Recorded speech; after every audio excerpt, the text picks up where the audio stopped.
Hi, and welcome everybody to the last session of today's virtual digital health series.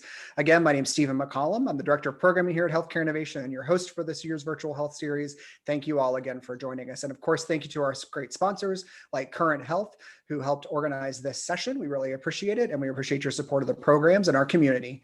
Before we get started, just one quick housekeeping announcement. Don't forget to ask questions during the presentation. You can ask questions two ways. You can ask them in the Q&A box at the bottom of your screen, or you can use the hand raise function, and we will bring your audio live so that you can ask your questions live of the panelists.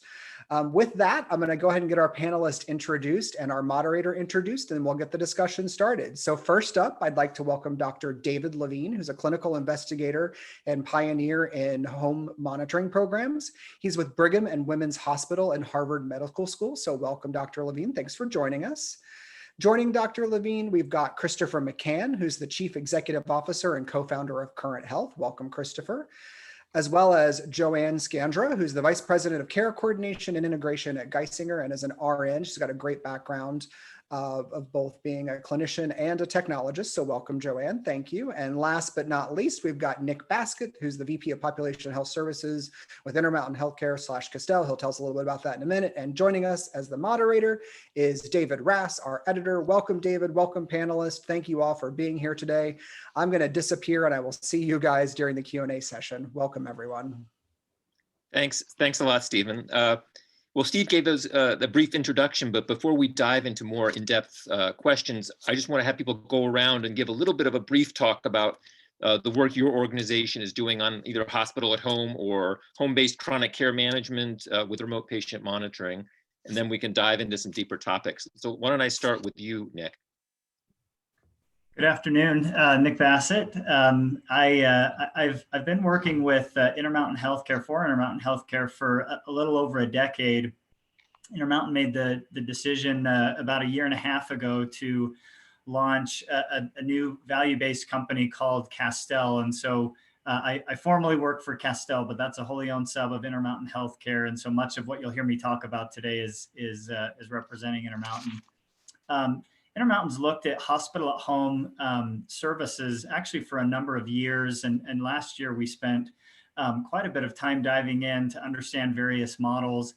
And as COVID really began to take off throughout the state of Utah here where I live, we made the decision to kind of dust off some of the plans that we had pulled together back in 2019 and really virtually on a dime kind of brought some of those plans to life through a number of clinical folks, our IT folks, et cetera. And so excited to share some of what we've been doing in that space through today's discussion.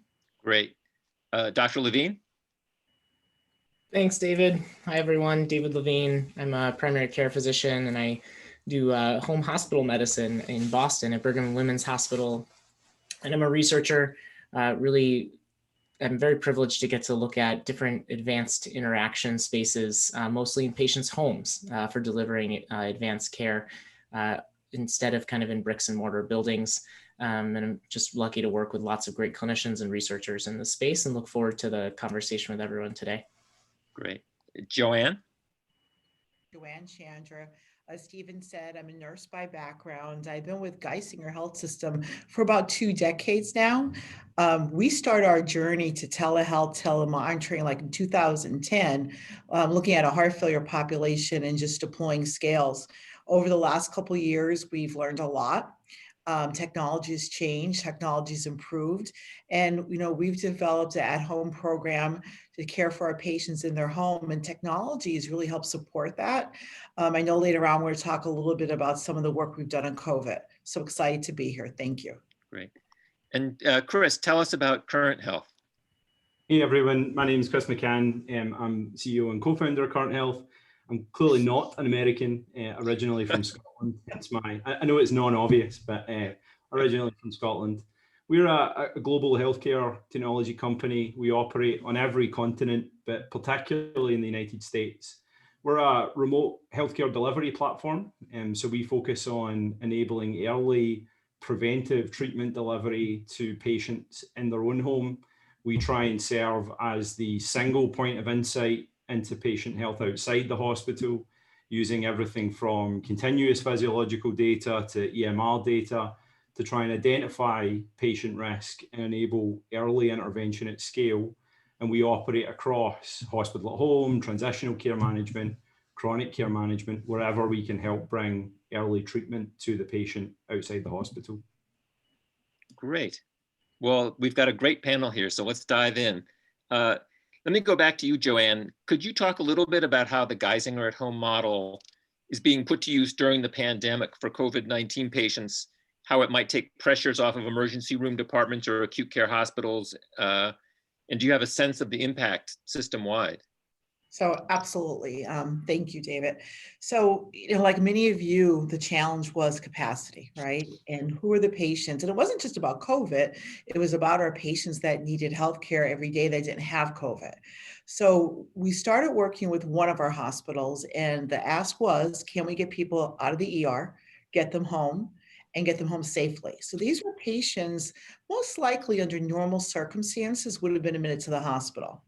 So what we did is we deployed a COVID at home model where we brought care to the home. So the first thing we had to do was we embedded a case manager, a nurse with a very strong clinical background in our emergency rooms. That nurse worked very closely with the ER docs. And as patients came in with COVID, if they were stable enough, even if they were new oxygen starts, we were getting them home. One of the things that really helped us do this was technology. And we knew that everyone didn't need the Cadillac of technology, which I would say is current health. So what we did was we had 3 categories. Our first category was a 24-hour monitor. And our partner Current Health is who we use for that. So the ability to look at pulse ox, respirations, and movement, which was huge, and also temperature. Second type of monitoring we used was from another company we work for called AMC, Advanced Monitoring Caregiving Systems. We've been working with them since about 2010, and that's using Bluetooth technology. So pulse ox thermometer. And then the third thing we used was a homegrown kit. The homegrown kit was just a pulse ox, a temperature, take your temperature, and also some Tylenol. So depending on the risk of that patient, drove what technology we use. So for the most complex, maybe new oxygen starts, we used a 24-hour monitor, and down to patients that really kind of came in, they were doing okay, but what we saw, a lot of people are just scared and needed some support. We may use a kit that's just a pulse ox.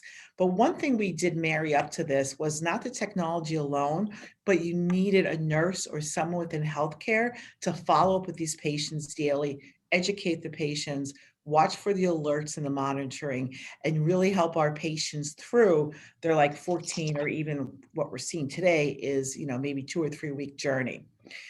Your last question is, what was the impact on the healthcare system? From a data perspective, we're still working on it, right? We're still working through the data, but I can tell you, if you speak to any of our CMOs, our quality offers at the health plan, or anyone within the organization, they will tell you that we did successfully decant people from being admitted to the hospital, and also had an impact on decreasing the length of stay for our patients, getting patients out on oxygen earlier. So waiting for the data, that jury's out. But what we've seen is we've been able to move people through our hospital systems, through our ER safely. Dr. Levine, thanks, Joanne. How about Dr. Levine? How about at Brigham? Do you have a similar kind of story to tell about relation to COVID? I think a little different in that, and Joanne, definitely correct me. We're doing specifically home hospital care, acute care, less so kind of OBS at home, or maybe kind of sicker, what some people maybe sometimes call an EICU, an ambulatory ICU model. This is specifically substitutive for hospital care. And so these are patients who are in the emergency department, are going to be admitted, and are then instead admitted home, or they're already on the floor. They need more time on the floor, and they're transferred to the home. And so our model kind of started about 5 years ago, and similar to others has grown and grown. During COVID, we've seen probably 3 responses from home hospital programs. One has been to completely stand down, right, and to go care for other parts of the hospital. So we've seen that in some of home hospital programs around the country. The second thing that we've seen is to just keep on doing business as usual, which is caring for all sorts of diagnoses, not including COVID, right? Because there's still those patients there and they still need care. And then the third is to take on patients with COVID. In our program in Boston, we actually did the second one, which was we just kept on doing business as usual. So our team never cared for patients with COVID. We still created a lot of capacity for the hospital because we were taking care of those patients with infections, with heart failure, exacerbations, and so on. But we did not care for patients with COVID because of actually PPE issues in Boston. We were probably on top of New York, were the two hardest hit places at the beginning of the pandemic. And there was no PPE for us to take care of those patients in their home appropriately. So we stayed away from COVID diagnoses. And Nick, could you talk a little bit about Intermountains' experience with moving to hospital at home in the wake of the pandemic? Did you kind of hurry things up to manage? Yeah, absolutely. As I briefly mentioned there at the beginning, we looked at this extensively, actually for a couple of years, exploring some different business models, and honestly, we did have hospital capacity, so it wasn't as much a capacity constraint as it was more a value play of how do we meet members where they want to receive care and do it in an affordable way. But yeah, I still remember the phone call I got early March from my boss, who had just gotten a call from our Intermountain CEO, Dr. Mark Harrison, who said, "Hey, remember all that work we did in 2019 to look at launching hospital at home?" And I said, "Oh yeah, it's ingrained in my memory." And he said, "I think we're going to make it happen." And so we had tremendous support from across the system. They gave me 6 weeks to stand up kind of these business plans. And so over the course of, it was a little more than 6, but not much more. We had essentially a prototype built out in our EMR and through our data systems. We had kind of finalized a contract with an RPM vendor. We had home care mobilized. We had staff in the ED, screening patients, et cetera. And so, we worked really, really hard anticipating a potential surge. Since then, just maybe to build a little bit on that, we've had the chance to really step back a little bit and look at how to optimize a lot of those things that came together in a really, really quick fashion, and have spent, the last 6 months now really going back through our workflows and expanding to other facilities. We started in just one facility, and trying to really streamline the experience. The other thing that I'll mention back to Dr. Levine's comments is, we had to make a decision really early on whether this was going to be, how do we care for COVID patients in this program or not. And the initial decision was we are going to build this for COVID. And a couple of weeks in, we said, we think that was the wrong decision, at least for us, and others may have gone down that path. But we ultimately decided, no, this needs to be a non-COVID play for PPE purposes. And really because there was so much unknown about the disease, obviously still is, but how it affected patients. Our hospitalists were just not comfortable sending patients home, even with, a mild case of COVID. And so anyway, so we switched and have basically moved to where both through the ED as well as on the floor, we're able to admit patients into the program, and have been really pleased by the adoption, the uptake. We've got a long ways to go, but have been pleased how quickly it's come together, and some of the early success stories we're hearing from our clinicians as well as from our patients. Great. Chris, do you have anything you want to share about working with customers on this? Yeah, during the pandemic? I think, we've had COVID positive patients, and as Dr. Levine said, also all the other patients who still need care on our system since March. And I think it's been interesting to see this from a UK versus US standpoint, because in the UK, hospital at home, despite the fact that it was coined in the US as a more mature model, almost every NHS organization has it.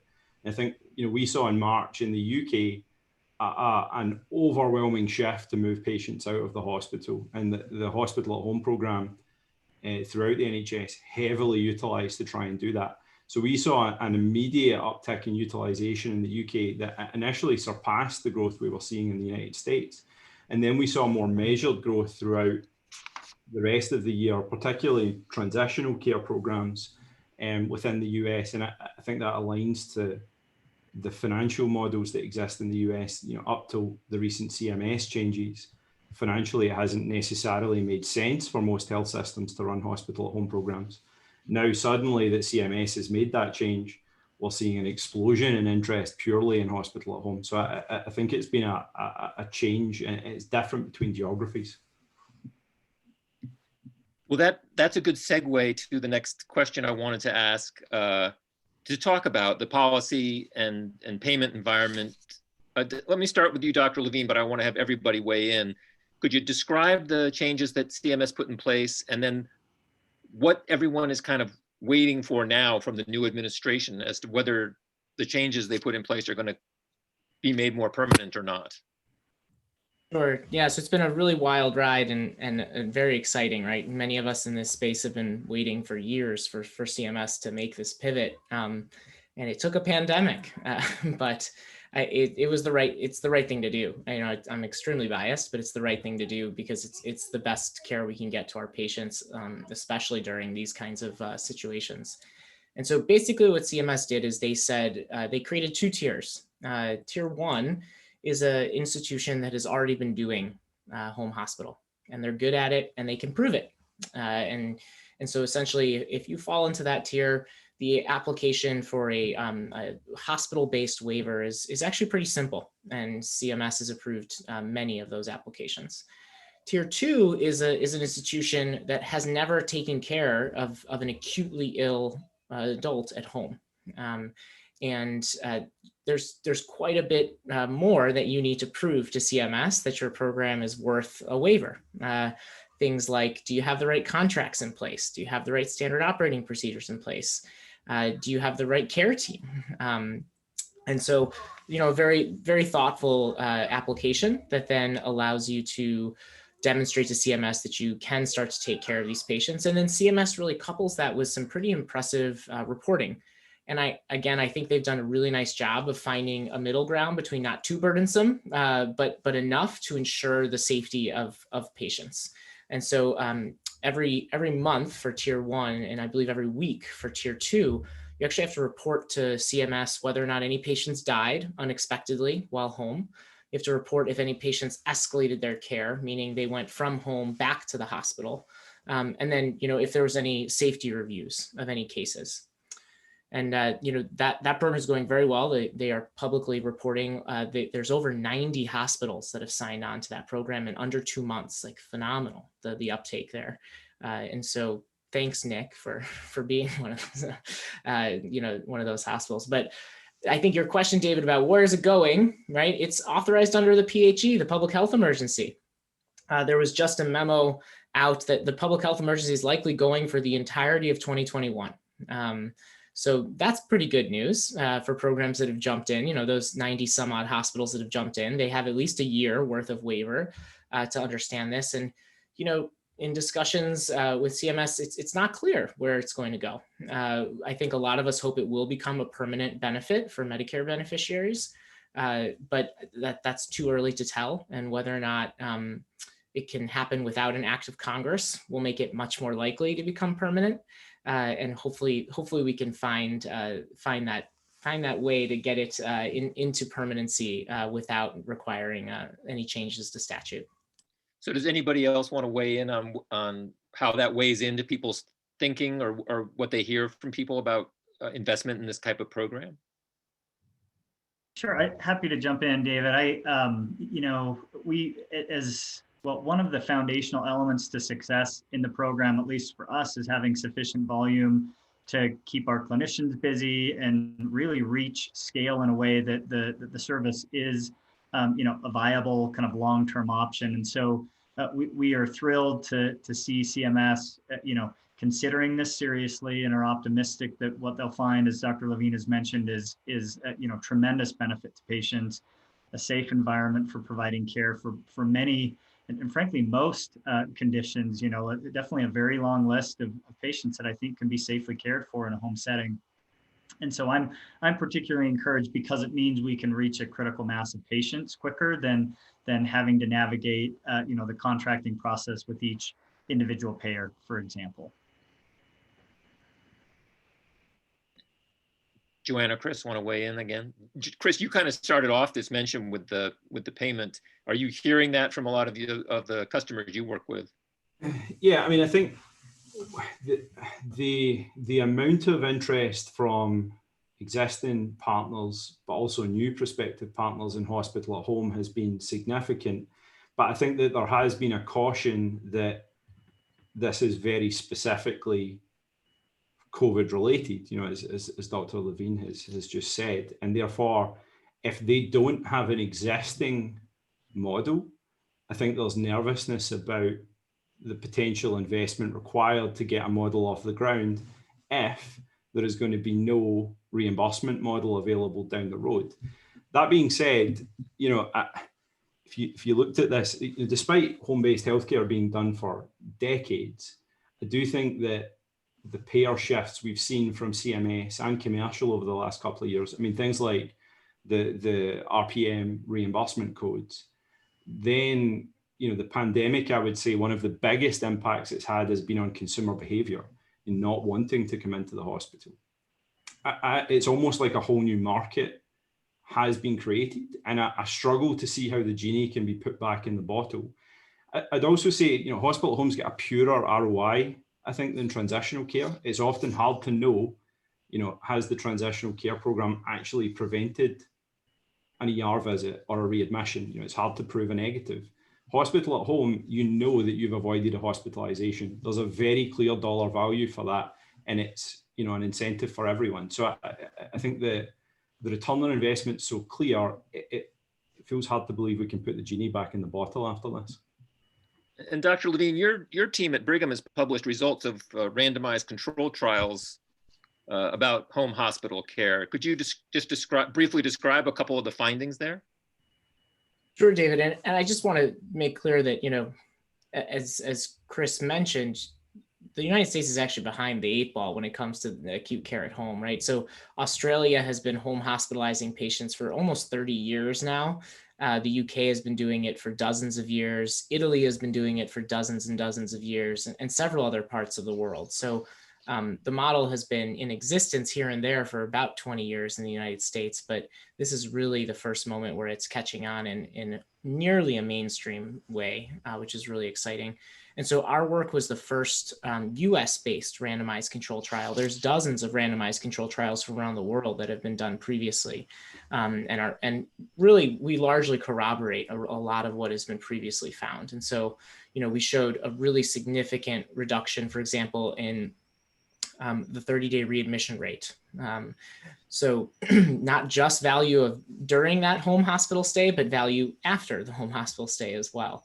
So nearly 70%, our patients at home compared to our patients in the hospital were nearly 70% less likely to be readmitted. You know, if home hospital was a pill, everyone would be paying for it, right? Every single payer would pay for a cardiology pill if it meant that that patient would get readmitted 70% less often. And so, you know, we also showed, for example, big increases in physical activity when you were at home compared to in the hospital because of the sensors that we had on patients. And patient experience was extremely high when patients were at home getting their acute care. I think those are some of the highlights, David. Okay, great. Chris, I want to start this one off with you. Is broadband infrastructure a limitation to rolling out these types of programs in rural America or in other underserved areas? And if so, how have you and customers of yours coped with that? Yeah, so I think we find in our populations that between 25 and 50% don't have home internet. And this is backed up. There was a JAMA publication recently that said 1 in 4. And that's not just rural America. This is like downtown Manhattan, downtown LA, downtown San Francisco. You know, the population is also disproportionately of a lower socioeconomic status, disproportionately 85 and older, and disproportionately from communities of color. So, you know, the patients who we actually most need to address are the ones who can't get equitable access. So understanding the problem is really easy, but it's actually really hard to solve. So we, you know, decided a while ago we would provide plug and play cellular connectivity for the patient in the home. But getting that right has actually taken significant investment, and we still don't have it right. We still, I would say 50 to 60% of the support we deal with on a daily basis relates to home connectivity. And that's because, for example, in the US, you have one cellular carrier for one regional area. It's very difficult to scalably and at low cost that makes it work, actually get access to all of those different carriers. So making it work, I guess, for the 80% is super easy, but the final 20% who most need this, it's super difficult. It's something we still spend considerable R&D dollars on relative to what seems like a simple problem. And actually in an industry right now that's so focused on sexy things like machine learning, basic things like just getting internet access is by far a bigger problem for delivering these programs successfully.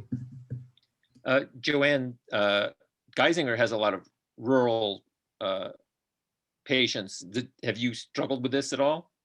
Yeah, we have, David, definitely have. And actually, more recently, as I was listening to Christopher, sometimes it's not even just about the access, it's about the affordability, right? Can people afford the internet?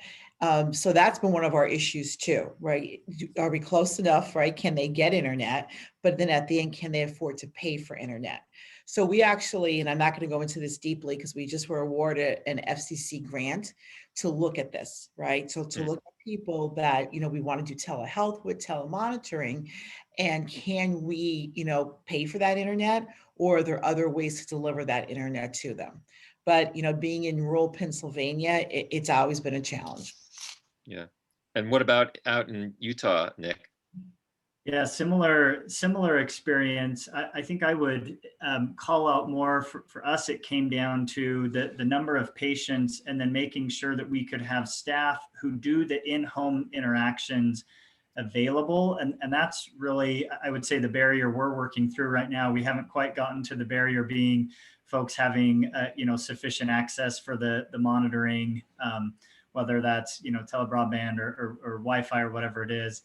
But for us, it's been, do we have caregivers in rural communities, home care agencies, for example, who are available, who are able to get out into homes and follow the workflows and processes that we've developed. So to date, we have been focused more on our urban areas, but certainly have on the roadmap to get to where we're able to provide deeper support in our rural communities as well. And I think rural home hospital is a really big interest of mine. We actually have a lab at Ariadne Labs specifically studying rural home hospital care right now, because 1 in 5 Americans are rural. That's a big part of America, and traditionally home hospital only exists in urban areas. There are very, very few home hospitals that are operating in rural areas in the U.S. and frankly in the world for the most part. And so we recently published a paper showing kind of rural folks want home hospital care. Rural clinicians want to deliver home hospital care, but there's a lot of barriers to it. And we have done some mock admissions actually in Utah, Nick. You all actually have some of the best rural broadband in the country, which I'm sure you're aware of. Pennsylvania, not so much, Joanne. We've studied Pennsylvania very closely. But so there's a lot of really important barriers. And, I'm the last person to usually call things in healthcare a technology problem. Sometimes rural home hospital can be a technology problem in terms of access to broadband. It is hard. We do have the technologies. Sometimes they cost too much. And the rural workforce is a really big issue. I totally agree. But I think it's a very nice evolving field, and we're going to see a lot of great research and a lot of great innovation in it moving forward. Great. Well, let's talk a little bit about tech issues. Are there issues, and maybe Chris, you can start on this, with integrating data from monitors or from remote monitoring programs with electronic health record systems, or providing data to clinicians in an appropriate way in the way that they want to see it in their workflow? Yeah, so I think workflow is an important point, because I think for us, we found that the clinical workflow and the surrounding care model are actually the single biggest determinants of success. So, Joanne mentioned at the start about having the nurse available to actually act on and do something about it.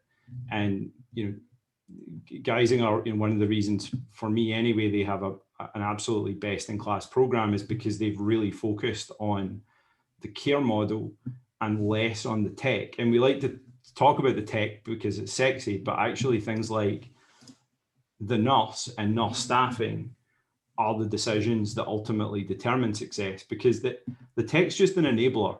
For us, the fact we can do continuous monitoring, all it really means is that a wider inclusion criteria of patients can be included in the model. It builds better clinical confidence that those patients can be managed at home. But the most successful partners are the ones who really look at redefining their model because tech is there to enable something different. And that goes to things like EMR integration. It's not just about spitting loads of data into the EMR. It's detail points like, how does an order get created by the physician? How does the physician see, or the nurse see, actionable information within it? Because in my view, data in itself has absolutely no value. Our whole thesis, I guess, is that the ultimate value is turning that data for the physician into some kind of actionable insight. But then that has to be somewhere in the EMR that they can actually see. And especially as we start to move into larger populations, not just 50 patient hospital at home programs, but 1,000 patient programs, we're going to have some kind of analysis layer on that that's saying this is the patient who needs review and treatment, but it still needs to link up to a treatment at the end of it. That's the tech can only do so much. Anybody else want to weigh in on the impact of tech, or whether lightweight tech footprints can also be helpful here? Sure. Happy to add a comment. I would certainly agree that it's really about designing your workflow and letting the tech enable it, as opposed to trying to build it around tech. A couple of things I'll mention that have been kind of barriers that we've been working through. Some of them I think we're all but through. Others we're still working on. You mentioned, Christopher mentioned continuous monitoring, and that enables certainly a kind of a higher acuity of patient be admitted into the program. One thing early on that we were having to navigate was the fact that our team doing the monitoring was getting hundreds, if not thousands of kind of pings a day of, the patient, took their pulse ox off to go to the bathroom or whatever it was. And there was an alert, and there was an alert, and there was an alert. And so, we had to work through basically what alerts need to generate an action, kind of what Christopher's saying. And I think, it generated a lot of good discussion from our clinicians around, what do we need to care about? What do we need to have eyes on? And where can we turn alerts off very, safely? Obviously, safety being the number one guiding principle, but where can we do that? And then what is the workflow when a trigger goes off? How do we escalate to the, physician that's caring for the patient? Or when do we need to maybe trigger the EMS service, right? If needed, or whatever it may be. And so managing those alerts, I would call out, has been a really big part of the work that we've been going through. And then the other piece that I would say is the number of platforms that we have caregivers on, even within the Intermountain system, which we own the home care, agency that's providing the nursing in the home. We're on a single EMR across our various facilities, but even with that, we've definitely, it's been a process for us to get to where the right information is showing up in the right places in our clinician workflows. But again, it's all built around supporting the workflow that we know is going to provide the safest, highest quality care for the patient. I guess one thing I'll just add is just to kind of go back to basic principles and to remember that you can home hospitalize patients with almost no technology really well. Mm-hmm. And people forget that all the time. And in Australia, there's no continuous monitoring. I won't say no, because I do know of some programs that are using continuous monitoring, but there's very little continuous monitoring. There's very little intermittent monitoring, frankly. And that's because let's face it, let's look at most hospital wards. You get vitals 3 times a day on a hospital ward, right? Q8 vitals. A lot of places are 1 to 10 nursing ratios. There's no way you're going to get more than that information. And so, but there's this new element, there's this new variable. The patient's at home now. They're not just like a little bit of a step away from a nursing station anymore. And that creates, question marks. And I will say that in our field, we still need to do research about safety. Nick was saying like, oh, are there alarms we can turn off? My answer is, I don't know, right? We just don't know yet, right? The same way that we have tens of thousands of patients who we've looked at and, if you're hospitalized, you're more likely to get a DVT, but when you give somebody DVT prophylaxis, less likely. And how do we do that study? We do that study over thousands of patients, right?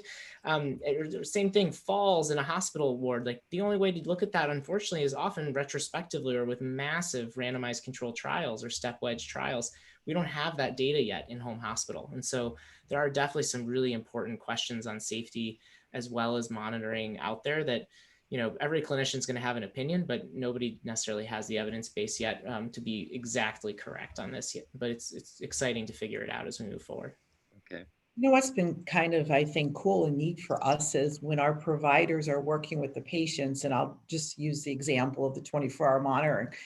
We do some telehealth visits. The way we do our telehealth visits is a community health assistant goes in the home. They bring accessories, right? So they're actually in the home and they're doing the visit, and then our doc or our nurse practitioner are actually on, a video.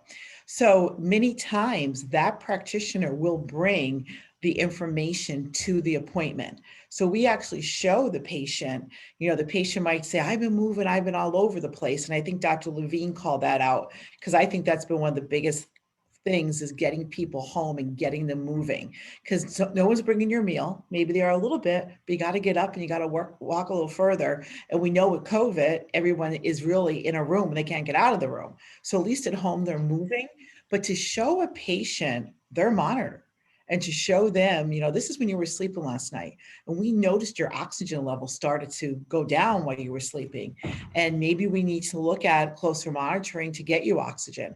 And I think that's been very vital in bringing the patient to part of the care.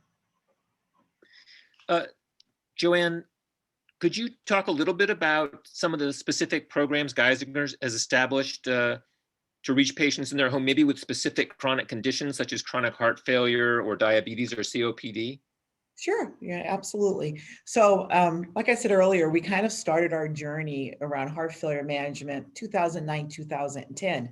And as the population grew, no longer could we have a care manager, someone calling the patient every day or a couple times a week and saying, hey, what's your weight? We have a couple questions for you. So at that time, we really did a homegrown model where patients called in, you push 1, you push 2, you leave a message, right? And as technology changed and the whole RPM company I think business grew up, that's when we started doing Bluetooth scales. So today we have about over 1,000 patients and health plan members that everybody every day jump on a scale.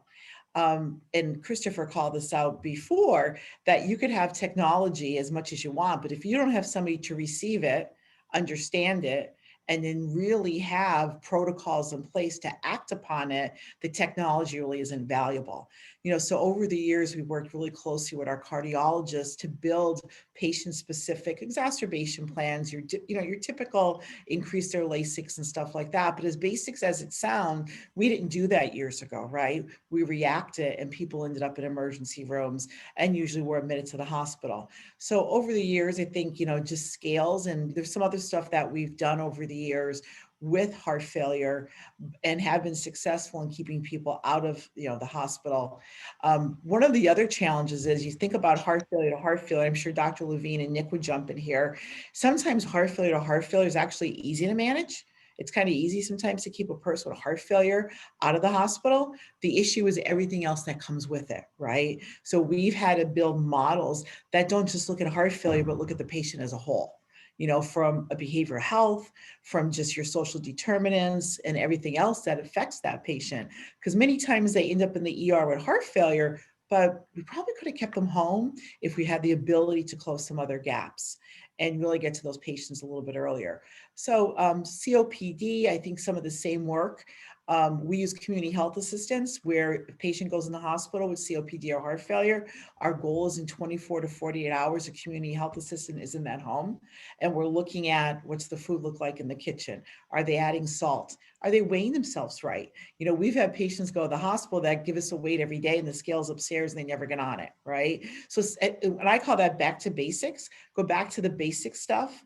You know, sometimes we don't have to worry about the $1 million treatment or the medication we're going to give, but really is the home set up to take care of these people. So, you know, we've had the opportunity over the years to try new innovations to wrap around, you know, our patients. Okay. Thanks, Joanne. Nick, do you want to talk about some other home-based programs that Intermountain has worked with, either in primary care or post-acute care? Sure. Yeah, and I know Joanne and some of her colleagues actually could probably talk about similar things that I'll share. But you know, we've launched what we call Intermountain at Home, and it's kind of an umbrella brand for a number of services that we're developing or have developed and are bringing into patients' homes. And part of the intent of that Intermountain at Home brand is to create a seamless experience, kind of a standard set of experience expectations that a patient can have when they receive care in their home, whether that's kind of this acute care that we've been, you know, primarily talking about today, or whether that gets into other, you know, oncology related services in the home, or as you mentioned, we've recently launched a home-based primary care service that's really trying to get out to some of our highest risk members who may have a difficult time, you know, getting in to see their physician. And so across all of the various types of kind of services being looked at, we've got a, you know, pediatric mental health, there's probably a list of 10 different services. You know, how are we leveraging technology in similar ways and applying as best as possible those best practices around what we're doing with technology? And then frankly, from kind of a scalability perspective, how do we not create just little pockets of programs that all have staff that do similar work, but rather how do we have, for example, a single monitoring center that is able to respond to, again, kind of back to the, you know, the alerts or the triggers we talked about earlier, and that knows, oh, you know, this patient's on our home COVID program for patients who are just monitoring with COVID. They don't need to be in the hospital. This isn't the acute care, but just, you know, a provider ordered home monitoring, or again, whatever, you know, our dialysis at home program, et cetera. What do we do with that information, and what are the workflows that trigger various responses? And so a lot of work to do. I don't want to say that we've solved it. Again, we've partnered a lot with and had conversations with our friends at Geisinger about some of the great work they've done in this space as well. But I think we're, you know, bottom line is we believe that people want to be cared for more in their home. I think is kind of a foundational assumption that we're working from. And with that assumption, exploring lots of different ways that we can help meet our patients there. Great. Dr. Levine, does Mass General Brigham also have kind of similar tangential work to what you're doing in the acute at home section, but maybe chronic care at home type things as well? You know, it's interesting, David. We came about home hospital in a little bit of an unorthodox way. Most health systems start with home-based primary care and, you know, longitudinal offerings in the home. Yeah. We did not. We did it the other way around. We started with home hospital, right, as acute as it gets, basically. We are now embarking on a period of really building a full set of services in the home. At Mass General Brigham, and you know, I'm very fortunate to sit on our Home-Based Care Coalition, which is helping make recommendations to kind of our C-suite at MGB for how to go about doing that. But you know, we have a phenomenal home care division at MGB, and then we have our home hospital offerings. And short of that, we come up a little short. And I think that we are building out a lot of these other program offerings, specifically home-based primary care, which again, I'm a primary care doc and I have a small home-based primary care practice, and I'm one of the few at MGB. But you know, so I'm biased that I think it is the backbone of care, and we need it in order to really provide a nice rounded set of services to our patients. Home hospital is great, but you're not acutely ill all the time, thank God, and you need more care in your home. And so we are really embarking on that journey right now to build out a nice set of services for our patients.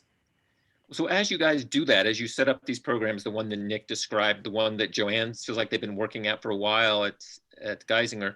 Are there some common challenges around establishing a program like this, whether it's the acute or more chronic, longer-term monitoring? Are there workforce issues or new roles for doctors and nurses, or cultural issues when you're the champion trying to start up a program like this?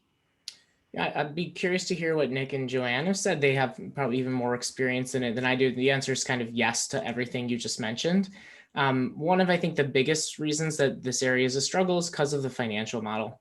Home Hospital's financial model all of a sudden brightened on November 25th last year. But home-based primary care, it's rare to find a home-based primary care operation that's not operating in the red and is not somehow being held up by other service lines from an integrated health system in order to survive. And so I think there's financial considerations. There are workforce considerations. We don't have a whole slew of physicians and NPs and PAs who are skilled at seeing patients in their home. And that is a skill that we're not trained for anymore in medical school or NP school. And so there are real workforce issues as well. One of the things, go ahead, Joanne. Nick, the both of us at the same, we're probably going to say the same thing, guys. Yeah, go for it. It's interesting to listen to Dr. Levine about the workforce. This is work you got to believe in. And you've got to believe in your heart, because it's not easy work. It's a lot more challenging work. And so, I hate to say, a lot easier to go into an office as it is to go into these homes that we serve today. And not all homes are inviting as other homes. So I think finding the right people to do the work. And Dr. Levine, I think you make a great about the skill, because it's not about putting the stethoscope on the chest or on the back, right? It's really about looking at the whole home environment and bringing the rest of the family in. So it's the type of work that you're not just taking care of that patient, you're taking care of a family. So whether it's the grandchildren they're raising, or the daughter that's in the home, or the daughter that's in the home that actually is your other patient because they're 40 years old and have cancer. So I think it is very challenging work. And as time goes on, it's more and more challenging to find the right people. You can put people in jobs where they're the right people in the jobs. Yeah, I love that. And if I can just kind of echo some of those comments, Joanne, as a non-clinician, as someone who hasn't spent, my career caring for patients, one of the things that's been very eye-opening for me is the amount of non-compliance that kind of exists by patients. It's not who I am, so it's kind of hard for me to understand. And if you think about the way we provide care right now, you can really cluster it into settings, right? You've got a hospital setting, you've got a clinic setting, and now you're in a home setting. And those other two settings are very controlled. We know what's there, right? The construction even that goes into our buildings is designed so well to have the right instruments and the right equipment, at an arm's reach at any given time. And when you're in the home, you've got dogs and you've got, family members and all kinds of, new situations that, make it really, really unique and interesting. And so I totally agree with Joanne that the caregivers we have engaging with us in this are just some of the finest. The other thing I wanted to add back to Dr. Levine's comment about just staffing from a business perspective, two things that haven't come up today that I do want to throw out there. One is the kind of the value-based care component to this. We've talked a lot about quality. We've talked a lot about experience for patients, but fundamentally, if we think about a priority in our country of helping care be more affordable, I definitely think there is huge opportunity here to leverage these types of programs to do that. And the number of patients we have in value-based arrangements has actually helped us accelerate this the business case for this internally, because again, kind of the fee-for-service payment, CMS is starting to get on board, and there are commercial payers across the country who do this, but for us internally, for patients who we bear financial risk, especially if it's full up and downside risk, we've got the incentive to figure out how to do it regardless of, some of those complexities. And so I wanted to mention that. And then the second thing I wanted to mention is again, the importance of scale, to have a whole program fully staffed with all the right people for a handful of patients. As Dr. Levine mentioned, you're obviously going to run in the red, and we see a lot of hospital programs who that's the case. They just don't have the scale of patients, and so So, that's been a big and will continue to be this year for us a big priority is designing kind of the optimal, patient staff ratios and targeting, certain volume levels so that we know we're optimizing those caregivers. They're not sitting with their, sitting on their hands for half the day and then caring for a couple patients, but they actually are optimally kind of running the program that's both efficient as well as kind of, continues to improve how we do what we do. So wanted to mention those two things. Well, that was going to lead to a question I had. The three organizations we have represented here are all pretty large and well-resourced organizations. What about like a small community-based hospital with 2 or 3 health system with 2 or 3 hospitals? Is there advice for what they can do to get into this type of work? Do they have to band together to get that kind of scale, or is there another way for them to get involved?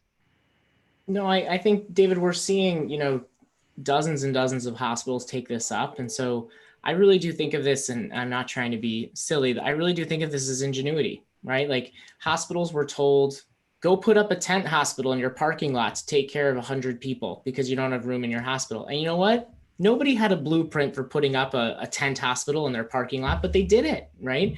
It's the same thing. Put together a program to take care of patients in their home. People are going to be able to do it, whether you're a tiny hospital or a big hospital or a medium-sized hospital. And we're seeing all sorts of hospitals gravitate toward the CMS waiver, for example. And I'll put in a little plug. I'm co-chair of the Hospital at Home Users Group, which is a national program, international program with Canada, where we have all of the home hospitals in the country and Canada represented. And if you're on this webinar and you're not part of our group, please join, where we're designing practice standards. We're putting on webinars right now to help hospitals get this started from the ground up. We have 7 webinars going. We have office hours with experts in the field because we feel so passionate about helping people get this off the ground. And so it's a purely volunteer organization. It's funded by the John A. Hartford Foundation for folks to come together to really talk about standards and workflows and logistics and technology and so on. So that's a really great option for people who do want to get started. Well, that's fabulous. Jump in. Like Nick and Dr. Levine, we're very fortunate the healthcare systems that we're part of, because I know with Geisinger, we have an integrated healthcare system. We have a payer, we have a health plan that helps us with a lot of this stuff. We have the perfect lab. But if you're a system that doesn't have that financial backing, look for the payer as your friend. Go to the payer and say, we're interested in doing A, B, and C. Let us prove it, and then we'll scale it. And I think that's huge. The other piece is ACOs, right? If you're not part of an ACO, get part of an ACO, because there's a lot of funding available through ACOs that'll fund a lot of this work that we do, that we can do. Okay, great. Well, we're going to go to the Q&A here in a minute. Any last thoughts? Anyone wants to weigh in? Okay, Stephen, should we turn it over to you, see if there's a question from the audience or two? Yeah, absolutely. Thank you guys so much. This was a really good discussion, and I really feel like you guys offered a lot of tactical solutions as well. So thank you for doing that. We actually have one question from the audience, and the question is really about how you get patients engaged. And so this question is, what are some best practices for patient engagement, or excuse me, what are some best practices for patient recruitment, and who typically handles that process? So Joanne, I don't know if you want to start or if anybody else wants to jump in, but the question is basically, how do you get patients involved and with programs like these, and who's responsible for doing so? I think that's an excellent, and actually Nick had talked a little bit about non-adherence. So the patients, 9 times out of 10 that we're getting involved are going to be those patients, and I don't like to use the terms, but that are non-adherent, the more challenging patients. These are patients that have a lot of challenges in their lives that makes it very difficult for them to want to engage in some of the models of care and programs that we do.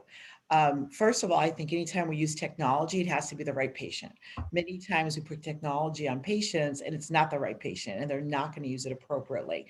So I think, right out of the gate, we try to get a patient engaged. We use our RN case managers that work alongside their primary care. And our really thing is, it's me and your doctor, and your physician is totally wants you to do this. And these are the reasons that we're going to do it. And a piece of this is finding out what's important for a patient. And as basic as could be, Mrs. Jones, where do you think you want to go 6 months from now? My daughter's getting married in California and I'd love to attend. Well, Mrs. Jones, let me work with you. And if we help you and we put a scale in your home and you weigh yourself and you take this medicine, maybe we can get you to your daughter's appointment. The other good analogy we use is, don't go to a 70-year-old heart failure patient and tell them to stop eating Lay's potato chips. That's not fair. You're going to fail right out of the gate. This is not your plan of care. This is the patient's plan of care. So what you say to that patient is, I know you like the chips. Maybe you could cut down a little bit, but if you're not going to, can you get on the scale every day? Can you work with me? And you could still have your chips. So I think it's really about getting to the patient level and what drives a patient, not drives your agenda. Perfect. Anybody else have anything to add? Yeah, I think we found the exact same as what Joanne just said. A lot of getting adherence to a tech product like ours is down to how it is explained by the patient's physician or the nurse. If the first time they hear about Current Health is from the UPS man, that's destined to fail. It has to be explained to the patient why this is important to their care. And that has to be ongoing. The example Joanne gave of bringing the data to the home and using it as part of the educational process and showing the patient that it's an important part of their care pathway. These things can significantly increase adherence. But I'd also say, we found it's the unexpected things that also trip you up. And a specific example, we had patients we were sending kits to, and they just wouldn't activate. And when we contacted the patients and asked why, they would say, we don't have one of your kits. And it turned out that their caregiver, their daughter or their son, was getting the kit in the mail and sticking it in the cupboard, and the patient had no idea what it was. And the solution we had to get to this was to stick a big label on the outside saying important healthcare product prescribed by your doctor, please open. And it's like these kind of weird and wonderful events that you have to work through to try and get adherence up, and it still remains super difficult. But there's also a patient group who become hugely reliant. We had a patient this week who's had a double lung transplant. She has CF and she got COVID, and for her, she wasn't giving us up. Like, she was keeping that for as long as possible, because for her that represented safety. And it's tailoring that to the patient in question to deliver the best model possible. Absolutely. Well, thank you all so much. We are out of time. We're at the top of the hour. This has been an absolutely wonderful day of discussions. So an absolutely wonderful session on home monitoring trends. Thank you all again for taking time out of your day to join us and share your great wisdom with us, since you've been doing this for quite some time. Also want to give a shout out to Current Health. Thank you for sponsoring the program today. Also, to let everyone know, the two organizations that Dr. Levine mentioned during the chat, I put those links to those organizations in the chat box, and they're also on the event page where you guys access the session, so you can look at both of them there. With that, we're wrapped up. Don't forget to join us again next month on February 24th. Next month's theme is using data and analytics to power care. We touched a little bit on data today with our previous session, but we're taking a deep dive into data next month. We'll have an interoperability focused panel discussion. We have a payer provider data exchange focused discussion, and we have an AI and machine learning and healthcare focused session. So don't forget to save the date, February 24th. We'll see you guys next month. Again, on behalf of Healthcare Innovation and the entire team, as well as our panelists, thank you all for joining us. Have a wonderful afternoon, and we'll see you soon. Bye-bye, everybody. Take care.